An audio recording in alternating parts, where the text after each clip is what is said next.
There was a religious man who lived in Egypt who had decided to go to Umrah. One night, he had a very vivid dream. And in this dream, a mysterious man had approached him and told him, "Listen to me very clearly. Go and take your neighbor with you to Umrah, and do not say that this is a dream." He woke up slightly confused and a bit dazed, dismissing it as nothing more than a random dream.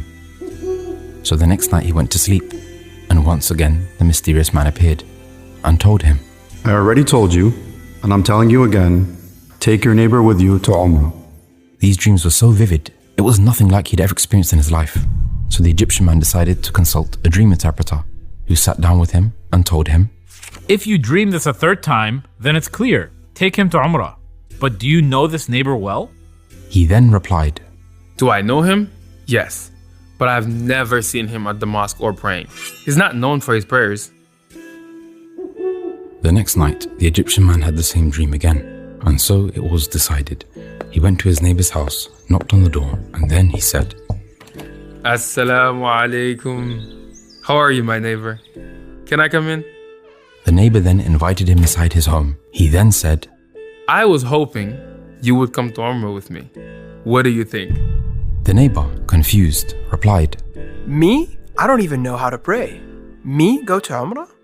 The man then reassured him. "Don't you worry, I will teach you." The neighbor then replied, I don't even know how to make wudu. The man looked at him and stated confidently, "Please, I will teach you, I will take you myself, and I will cover all of your expenses." The neighbor was very shocked and touched. Over the next few days, the man then taught his neighbor how to make wudu and how to pray. They then set off for Umrah together. Upon arriving in Mecca, the man stayed with his neighbor every single step of the way. The neighbor was profoundly impacted and began to reflect on his life. While they were in the hotel that evening, the neighbor expressed his desire to go to the Haram, saying, My brother, I have wasted years. Let me go. So the man smiled and said to him in an encouraging manner, Absolutely. Go and take your time. On the first day, the neighbor went to the Haram and returned shortly afterwards. On the second day, however, he stayed longer, but this time he did not return, and so the man went to look for him. He had found out that his neighbor had passed away in sujood in the Haram.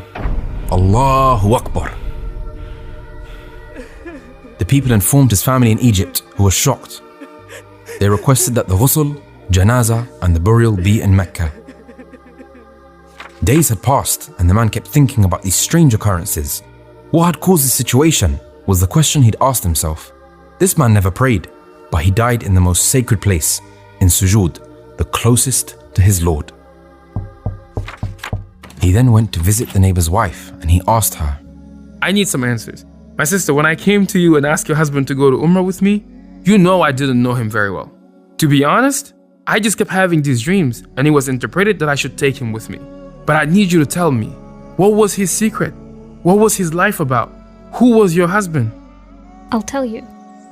There's an elderly lady who lives in the neighborhood. He would run errands for her and always give her a part of his salary. This elderly woman only made one dua for him. May Allah give you a good ending. I heard her. She would only repeat this dua. I have nothing to give you except to ask for a good ending for you. May Allah accept it from him.